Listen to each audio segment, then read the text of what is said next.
Thank you so much for having me. I'm so excited to be back. So this is my third time here for our series. So if you missed the first two, do not worry. You're going to get a lot out of tonight. But before we get started, just let me know in the chat where you're from. Say hi. Tell me your name so I can say hi to you. Know that you guys are here. Um, and and again, don't worry if you weren't here for the first one. You're the first two. You get a lot out tonight. Oh, Massachusetts, Baltimore. Hi everybody. Thank you so much for coming. Yay. Okay. I'm so excited to get started. So I'm going to go ahead and share my screen with you. Bethlehem, PA. Hi, Mary. Thank you guys for coming. Richmond, Virginia. You guys are from all over the place. This is so excited. Like so exciting. Denver. Oh my goodness. Welcome, welcome. Okay, I'm going to go ahead and share my screen with you guys. One second. So we are back in our series called Building a Foundation of Health in 2021. This is the third part of the series, and this is called Living Your Healthiest Life. And we're going to talk all about how to make changes that last this year. So again, you can go back and catch those first two on the Girls Night Live platforms. But tonight is part three, or today, I should say, is part three, whatever time of day it is for you. So my name is Audrey Hassey. I am a registered dietitian, a personal trainer, and I'm the owner of Rooted Nutrition. Just a little bit of background about me. I have a bachelor's of science in exercise and sports science from Ursinus College and a master's degree in sports nutrition and exercise science from Marywood University. And as I was working as a personal trainer after college, I realized how important diet really was to help my clients reach their health and fitness goals. So I knew I had to take myself back to school, learn all I could about nutrition, become a dietitian, and really help people find their optimal health. So now I'm a wife and a mom to two young kids, and I work every single day to find the balance of being a mom and fueling my passion for sharing about all things healthy with the people around me.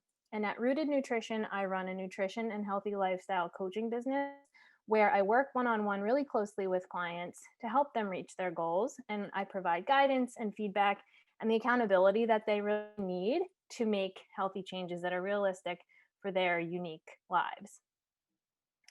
So in the first part of this series, we went back to basics. We talked all about what to eat to fuel your healthy life. We talked about how to start laying a foundation from which to build the healthiest life and focused on the food that we eat as we went back to the basics of really what constitutes a healthy diet. We talked about where we get calories from just on a really basic level. And I let you in on the big secret that the diet industry does not want you to know. And that was about creating balanced meals using that acronym PHFC, or protein, healthy fats, and high fiber carbohydrates. We talked all about each component and some healthy options of each, why they're important. And then we finished up week one by talking about why eating PHFC balance is important to help fuel that strong foundation of health. And then in week two, we talked about the template for healthy meals, right? Taking that PHFC balance to the next level as we went over how to apply it to everyday life and how to really just create a plate of food and healthy, balanced meals every single time. And then we took it to the next step as we talked about creating a healthy week of food. We talked about meal planning and meal prepping, and then how all of that translates into a healthy lifestyle as we talked about taking that template and applying it to other areas of your life, like going out to eat, the holidays, travel, etc., so that you can really create this lifestyle that's realistic and sustainable for you.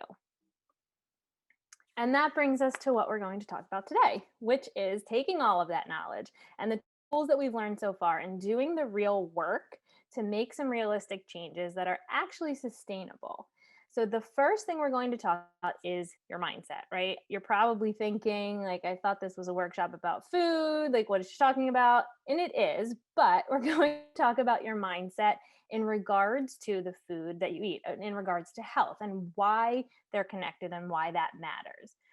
Then we're going to dive into finding a balance of eating a healthy diet while still making room for indulgences, which is going to lead us into how to make changes that are realistic for you in order to make them sustainable.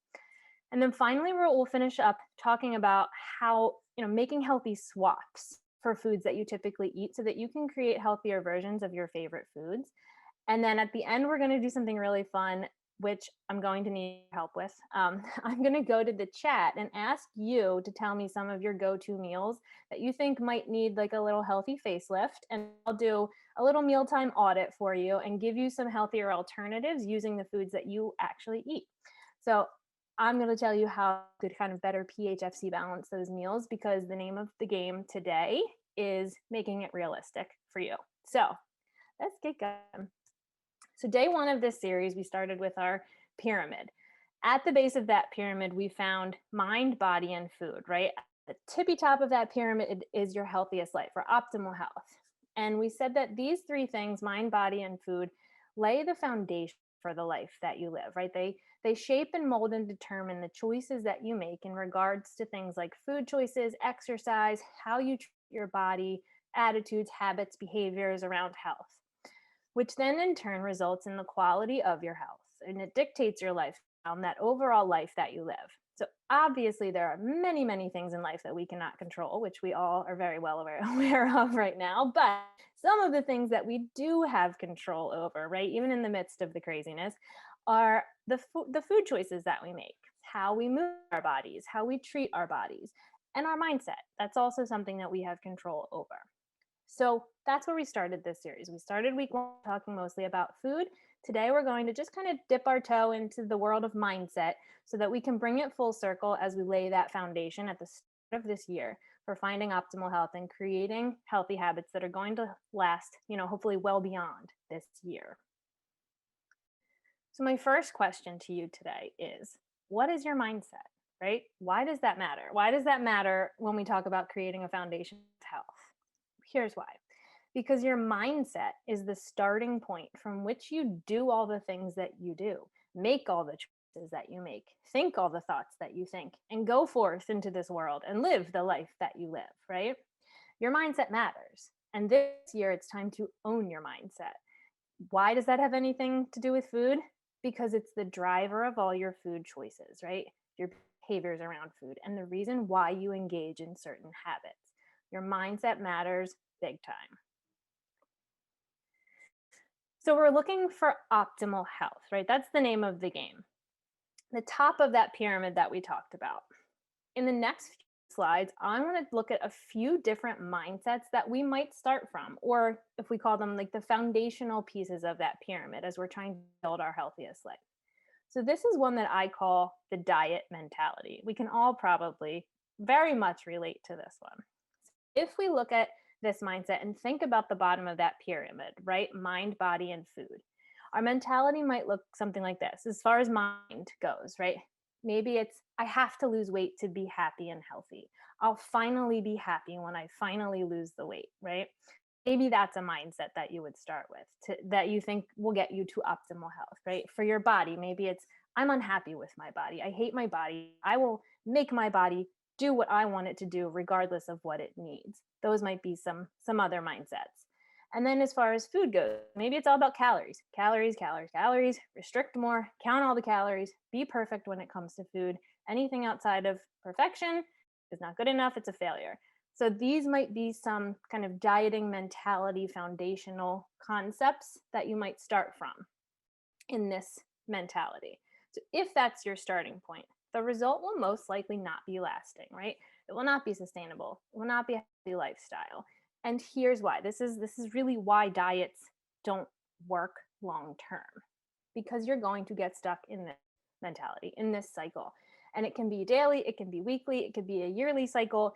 It doesn't matter how long the cycle is. It's the point is that it is a mindset and we've all been here. We've all been here. And it might not be a specific diet that you're on, but the reasons behind why you're doing what you're doing, your mindset about it all kind of remains the same.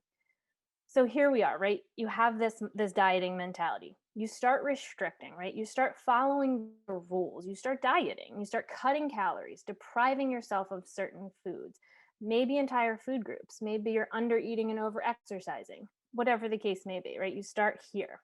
And hey, maybe it works for a little while. Maybe you see some results. But because your body isn't getting what it needs, right? Eventually, you're going to get hungry, overly hungry. And then you're going to start hyper focusing on those restricted foods, right? Those cravings we talked about in previous weeks will start to become a lot stronger. You get stressed about what to eat, when to eat. You feel like it's not sustainable long term. And you've cut your calories back so much that you can't continue to cut your calories back anymore because there's no more wiggle room left. And then, because like we've said before, your body's really smart, right? It's going to get what it needs eventually. So you see that as giving into temptation, or you eat these kind of bad foods that you've deemed, on the bad list, or you end up overeating or binging, or life happens and you eat something that's kind of off your good list, right? And it sends you into this downward spiral where you don't just give in and have a cookie. You say, well, I failed. I might as well have 5 cookies and top it off with some ice cream, right? We've all been there. So you completely fall off that diet wagon and then you feel guilty. You feel like a failure. You probably gained back any weight you may have lost and you're back where you started, right? So what do? You start depriving again. You go back to another diet. You try a new diet that your friend said worked for them. You're sure it's the one that's going to work this time, but you fall into this same cycle over and over and over again. So if that's that foundational mindset that you're starting from, it's going to affect the choices you make, the habits you form, the outcome of your health, right? So you'll get stuck on this never-ending cycle of the dieting mentality. So on the flip side of that, right, let's look at a healthier mindset, a healthier foundation. The goal is still the same, right? Optimal health. So rather than starting from that place of deprivation, following all the rules perfectly, trying to fit your body's needs into maybe a 1200 calorie mold just because, someone said so. You start out with the mindset of doing what's best for your body. So if we go back to that mind, body, food checklist, right? It would look more like this. For your mind, it would be something like, I deserve to be healthy and happy, right? For your body, I'll do what's best for my body and tune into what my body needs. For food, I'm going to fuel my body really well with what it needs to thrive. You have the chance every single day to give your body what it needs to thrive. And yes, it takes work, it takes time, it takes effort, of course, and it takes valuing your health enough to prioritize it in your already crazy busy schedule, right? But you're worth it. Now I'm going to say that again. Hold on. You are worth it. And that is the mindset to start from this year.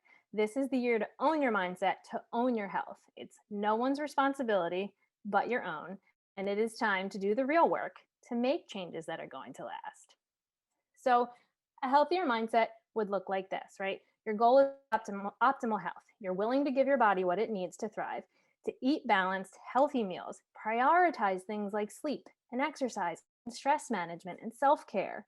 Then, when you do that, you're going to start to feel better, start to see and feel changes, which will then empower you to keep going and continue to live in line with your intentions that you've set, which then in turn, again, leads to optimal health, to a lifestyle that's truly sustainable and realistic. And that cycle will then continue. And something else to note, when you come from a place of gratitude for your body, of wanting to honor your body by giving it the best fuel that you can, you start to learn to listen to the cues your body is giving you all day long about things like hunger, fullness, what foods fuel it really well and make you feel really good, what foods don't make you feel so good. And when you choose to come from this mindset of positivity and joy and wanting to be better every single day, you're going to start making decisions that are in line with that intention, right? You'll be able to start finding the balance of fueling your body with that real food foundation and giving yourself permission to indulge without guilt, without shame or punishment or rules. And you find that joy of eating again, right? Feeling good and truly living this lifestyle that is sustainable. That is the goal, right? So how do we do that? How do we make changes that actually stick and create this lasting, healthy lifestyle? First, like we've talked about all along in this series, is to build that strong foundation of health. We've been talking about it all along. Start from a place of wanting to do what's best for your body in the long run, right? To play the long game, not the quick fix. And then 2 is to make changes that are realistic for you. If you are not going to be able to work out 5 days a week from the start, then don't make that your goal. Start with one day, conquer that, conquer one day, and then move on to 2 days. If you know that the thought of a kale smoothie literally makes you gag, don't make that your goal. Maybe put some spinach in your eggs and call it a breakfast. It doesn't have to be all or nothing, but challenge yourself to push out of your comfort zone a little bit, right? But don't overwhelm yourself to the point where you kind of set yourself up for failure from the start, which leads us to number three. And that's to start small, right? Make small changes, make them every single day, and let that success empower you to continue making small changes that will in time turn into big, huge changes that you can look back on and think, wow, look at how far I have come. So start taking those baby steps that are realistic so that you can slowly build on that strong foundation. And then number four is to always leave room for indulgences. Please, of course, they have to be part of a healthy diet and lifestyle, or else it is not, today is the word of the day, it's not sustainable because life happens. It's going to happen.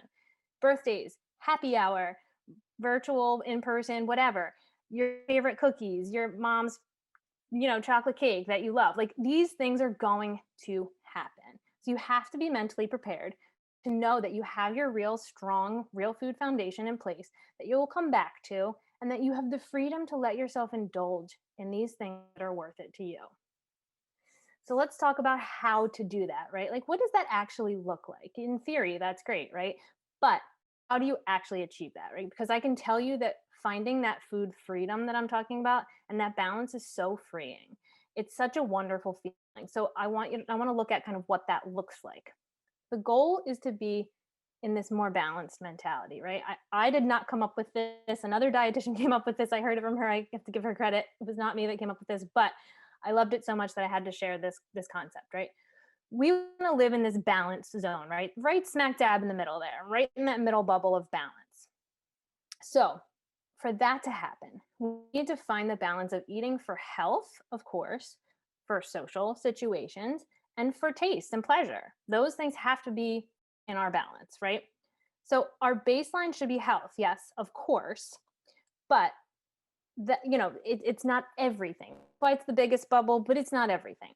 It's our real food roots that we talked about in previous weeks, right? So what does that mean? Having that real food foundation means that the food that you eat most of the time, the reasons behind why you're eating, the foods you always come back to in your general overall diet that you're eating is healthy, it's balanced, it's PHFC balanced, right?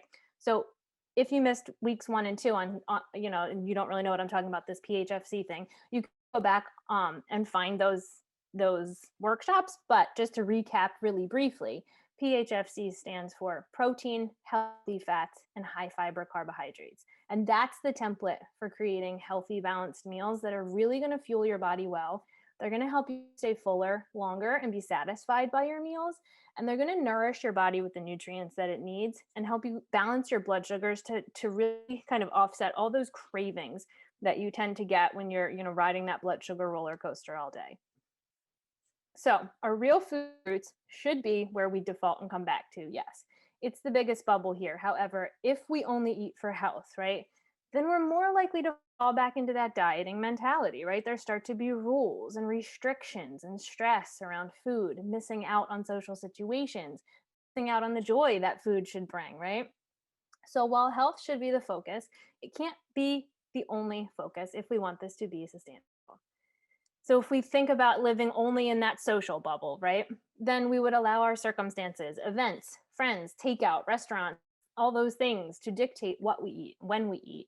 Our sleep might start to suffer. Maybe we're drinking too much, eating unhealthy meals, never in control of what we're eating or when we're eating, and our health might start to suffer as a result. If we were to only live in that taste and pleasure bubble, right? When it comes to food, then you're most likely going to be indulging in things that just taste good and fulfilling that instant gratification of eating what you want when you want it with no second thought to how it's going to affect your health. You'd be letting those kind of pleasure centers of your brain that respond to things like fat and salt, sugar, and carbs to really run the show there. So health needs to be that normal, consistent habit, but there has to be room and flexibility for social situations, for eating out of taste and pleasure, for the joy that food can bring. So that was number four, leaving room for indulgences. Number five is finding, figuring out how to take the foods that you love and eat and already know and just make them healthier, make them a little bit healthier, right? So if you know and love certain foods, start there, right? If pasta's your thing, great, fantastic. switch to a chickpea pasta, right? It's more protein, more fiber. You love chicken fingers and fries. Who doesn't? Chicken fingers and fries. Make baked almond flour crusted chicken fingers, or the air fryer is like all the rage right now. Throw those things in the air fryer. They're delicious. Make some baked or roasted potato wedges. Air fry some potato wedges. You'll get French fries in like 10 minutes. If eggs are your thing in the morning, great. Add some spinach, put some avocado on the side. This is the fun part, right? Where you really have to get creative, to branch out a little bit and try some new things that might surprise you. So, my biggest request is this: make your food taste good, right? Healthy food gets such a bad reputation because I think people initially go to like chicken and steamed broccoli and they think they have to eat that for the rest of their lives. Like, I don't think chicken and steamed broccoli tastes good like when they're bland. If that's your thing, more power to you.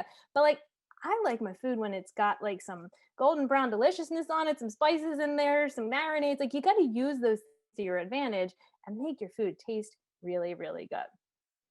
Use things like salt, acid, fat, spices, marinades, seasonings to your advantage, and always roast things and saute things and really bring out those natural sugars and get them golden brown, and enjoy the foods that you're eating for this to be, again, sustainable. So here are some of my favorite easy, healthy swaps, right? This list could literally go on forever, but I just picked these couple of things because, they're the ones that I get asked about most often. So might look like a funny list, but I feel like these are the ones that I really get questions about a lot. So I also put together for you, there's like a couple recipes of healthy sweet swaps for you. So there's some really good, indulgent recipes just with healthier, better ingredients. So you guys will have access to that. I think it's in the chat already. So go ahead and check that out for just some sweet little yummy healthy swapped dessert kind of recipes. But back to our healthy swaps here. So pasta, right? Rather than going for just like a white flour pasta, look for something like a chickpea or a lentil or a brown rice or a quinoa pasta. These are just going to offer a lot more in the way of fiber and protein. And then things like rice, you could go from a white rice to, an organic sprouted brown rice, or even a cauliflower rice is going to be delicious and a healthier option as well. If you're looking at fried foods, go for pan seared, baked, or like I said, the air fryer is a really good option as well. Instead of white bread, look for a sprouted whole grain bread. And the reason I keep saying sprouted is when you do sprouted grains, they're actually a little bit easier for your body to digest. You're going to get a little bit more nutrients out of them because your body can digest them a little bit easier. So that's the reason I keep saying sprouted. But if you look at, let's say, chips and snacks, look for baked snacks, or if they're fried in a better oil, like an avocado oil or a coconut oil or an olive oil. You could always go for veggie snacks, or nuts or things like that are also a really good snack option. When it comes to bars, I get asked about bars a lot. Like, what should I do? What kind of bars are good? There are so many, but you walk into like the bar aisle of a grocery store and it's so overwhelming. How do you even navigate that? What I would say is look for protein and fiber and low added sugar. So a lot of times you might as well like eat a candy bar when you're eating some of these bars, these healthy bars that are out there. So you really want to look for bars that have a good amount of protein, a good amount of fiber in there, and that keep the sugars really low, or the only sugars that are in there are not added sugars, but they're naturally occurring. Maybe they're using dates to sweeten them or something like that. My favorite options are Go Macro bars, RX bars, and Kind bars have some really good options as well. The name of the game there is really try to keep the added sugar low, get that protein high, and get some fiber high in there as well. And then as far as yogurt goes, this is one that I get a lot. I think that people eat yogurt thinking like it's really healthy, it's a really good one for me, which, yogurt is good protein in there, but they can have so much sugar in there. So you have to be really careful when it comes to yogurts and look at that sugar content. So my go-to recommendation is always plain Greek yogurt, right? Kind of boring, got to get used to the taste. You can always add your own fruit to it, but that way you're really limiting the added sugar. You're eliminating the added sugar and getting a ton of good quality protein in there. As far as a flavored brand goes, Siggi's is my absolute favorite. Really good ingredients. They keep the sugar really low and delicious, delicious ingredients. And then the last one, peanut butter and jelly. Like, what's basic than peanut butter and jelly? I get this one a lot.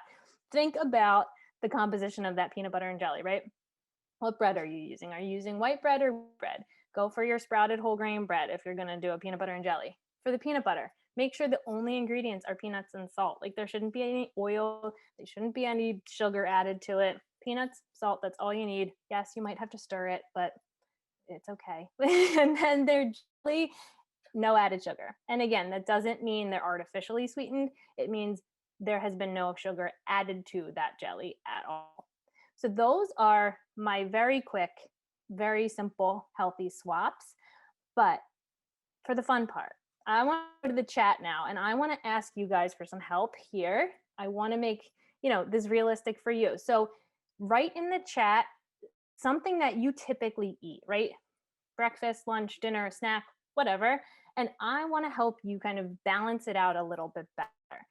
So as a reminder, of course, yes, I'm a dietitian, but I am not your dietitian. I don't know your story, your medical history. So the swaps and the things I am suggesting are just general, healthy, more balanced options. But again, I don't know your typical day or your history, but I will give you just general, guidelines as far as how to PHFC balance it a little bit better. So let me stop sharing my screen real quick, and I will head to the chat. Okay, so let's see what we got going on here. Oh, ice cream. Okay, that's a good one.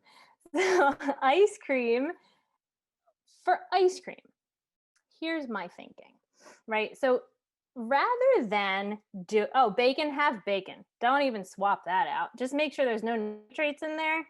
Eat some bacon. But back to ice cream. I would say if you're one of those people that's like, I'm gonna have low fat, frozen yogurt and I'm gonna have a lot of it, instead of just having a little bit of what you really want, sometimes you just got to go for a little bit of what you really want. Enjoy that little bit rather than, trying to fill the void of what you really want and eating around what you really want. Sometimes you just have to have a little bit of what you really want. Enjoy it and then move on.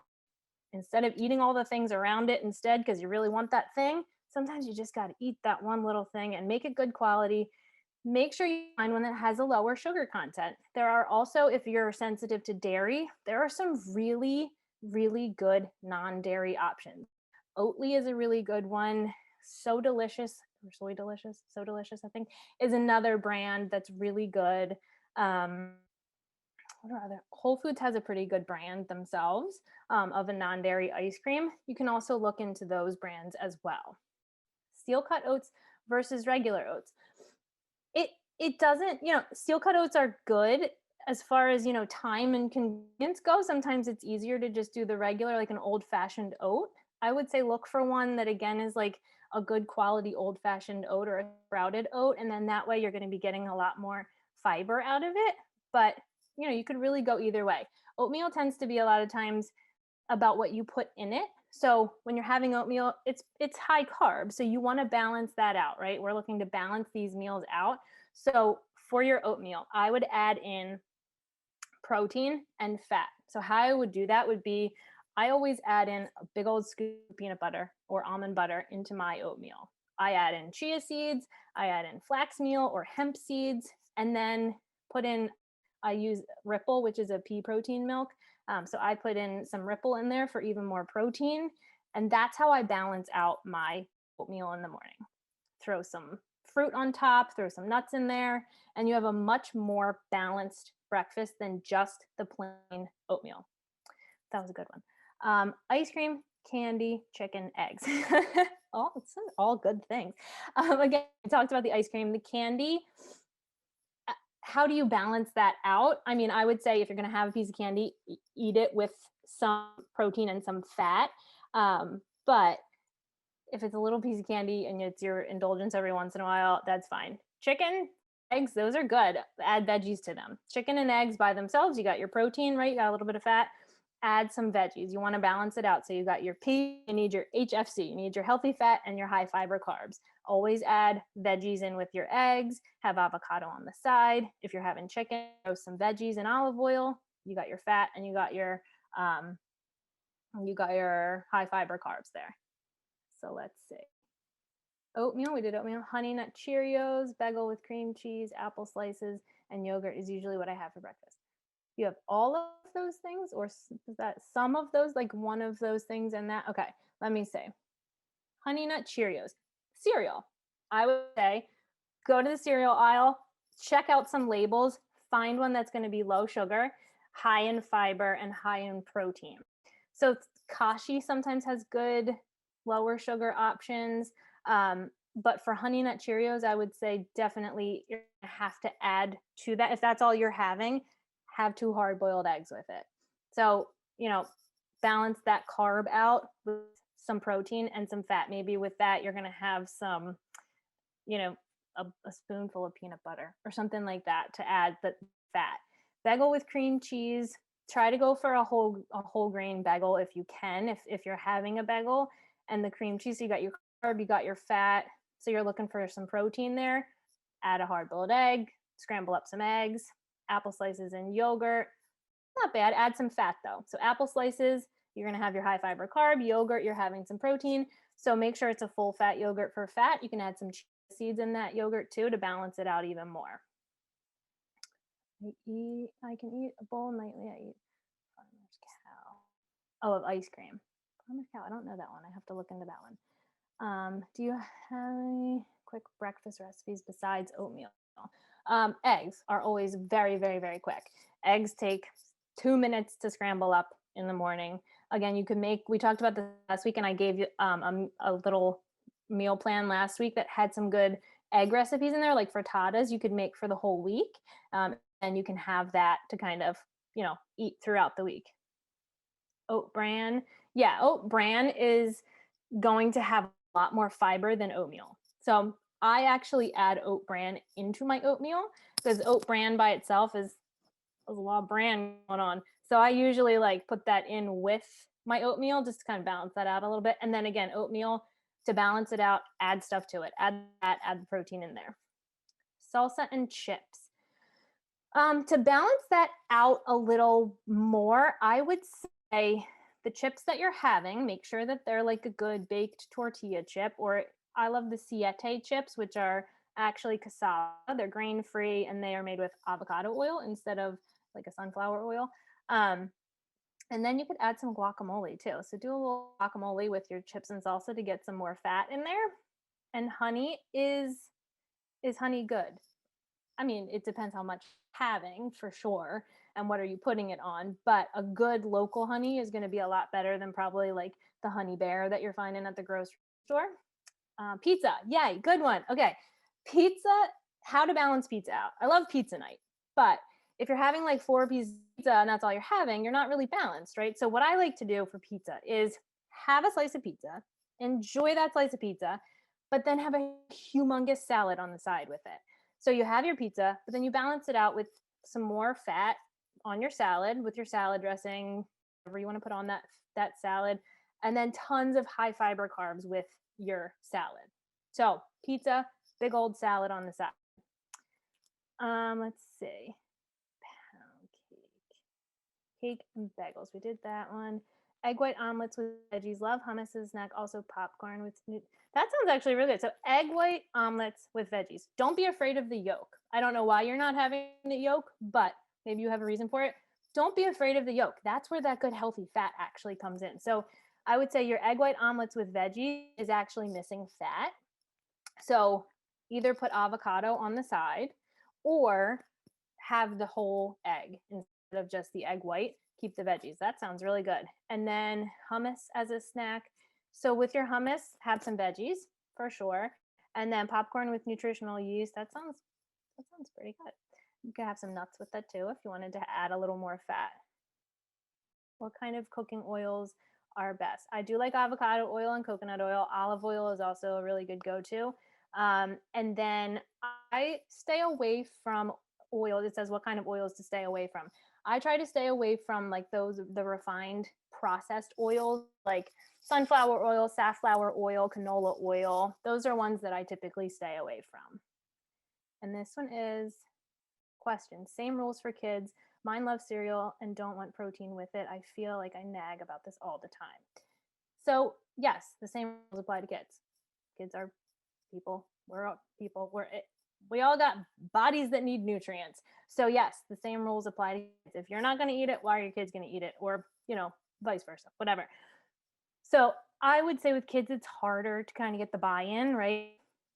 I have kids. I get it. Like sometimes I make meals and they eat none of it. Sometimes I make meals and they eat everything.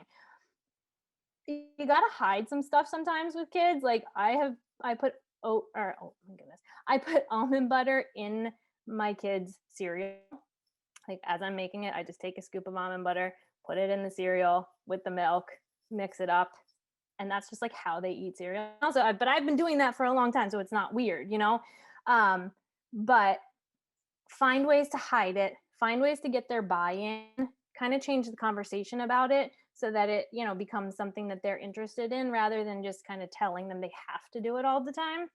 But yes, the same rules apply for kids for sure. You want them to eat balanced meals. You want them to get good protein, fat, and fiber, of course. Let's say fat-free half and half for cream sauces or other suggestions.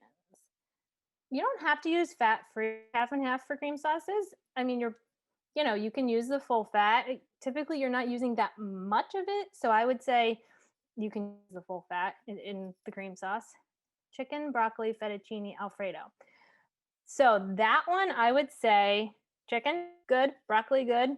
Fettuccine, you can always find like a chickpea pasta or a lentil pasta or something like that to swap out for the pasta.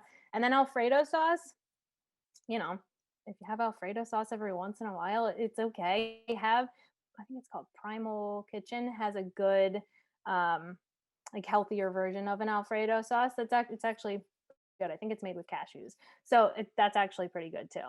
Did I miss any? I think I got them all. Did I say stay away from sunflower oil? Yes. So sunflower and safflower oil, these are more refined when it comes to the oils. So they've been more processed. They're more kind of volatile when it comes to the oils. So I typically stay away from them. They don't have as good of a kind of omega-3, omega-6 ratio going on. So I go for the healthier oils like the avocado oil, the olive oil, and the coconut oil. I think that was it. Any other questions that you guys have? I think that was it. Well, thank you very much for having me, and make sure that you guys check out the recipes that I sent over today. You should get them in an email if you didn't get them yet.